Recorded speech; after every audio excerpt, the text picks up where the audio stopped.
Okay, so this is actually a neat problem that I saw in your book just now, just picking a problem at random. This caught my eye. So the sum is cosine squared n over 1 plus n squared. And it says, explain why the integral test cannot be used to determine whether this series converges.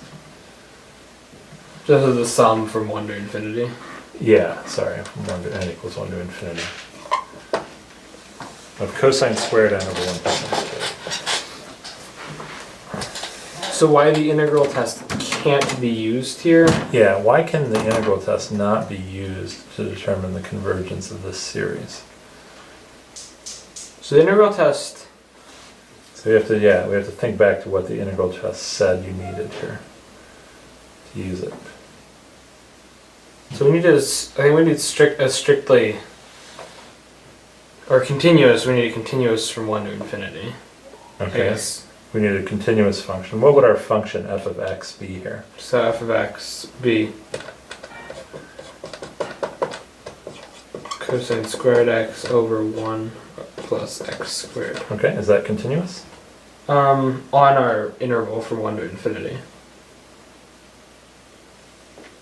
I think it is, yeah. Okay, cosine's continuous. Cosine squared is continuous.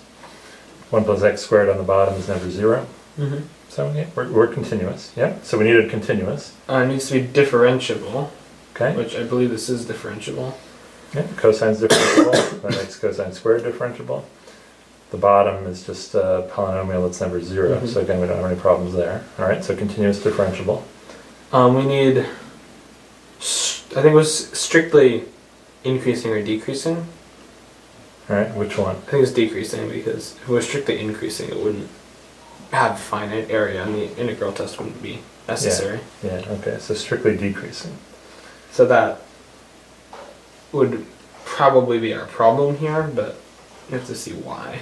Okay, so what do you think is creating a problem with this thing decreasing or increasing? Probably the cosine squared here. Cosine squared, yeah. So the cosine squared is going to bounce around between what two numbers?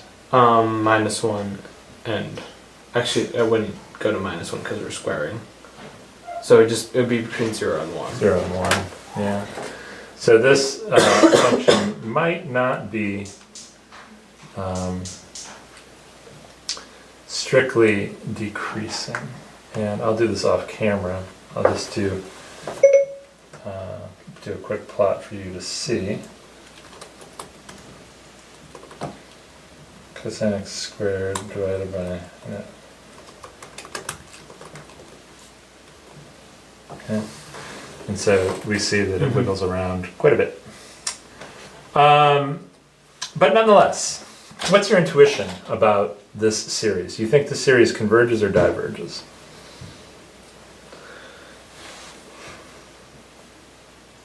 I think it's going to converge because the n squared on the bottom is going to win out over the cosine squared. Okay. So what do you think? What do you think we would compare this to if we're going to do a comparison? What's convergent series do you think is always bigger than this?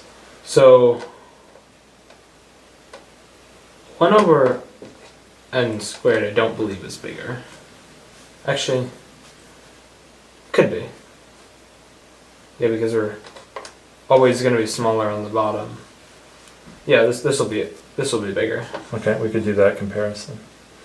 And even we could compare it to 1 plus n squared, which we know is the sum of 1 over 1 plus n squared converges. Because why? We did that in the last part. All right. Arctan. It's arctan. And why is this series always less than or equal to just plain old 1 over 1 plus n squared? Because this is always less than 1. Yeah. In fact, it's going to be strictly less than. Mm-hmm. Why is this never going to be 1? Cosine squared. Cosine is 1 at 0. Right. And 2 pi. And pi, cosine Pi, squared. And what else? 3 pi, 4 pi. Okay, so why will this never be 1? Because we're only using positive integers here. So, and pi is not a positive integer.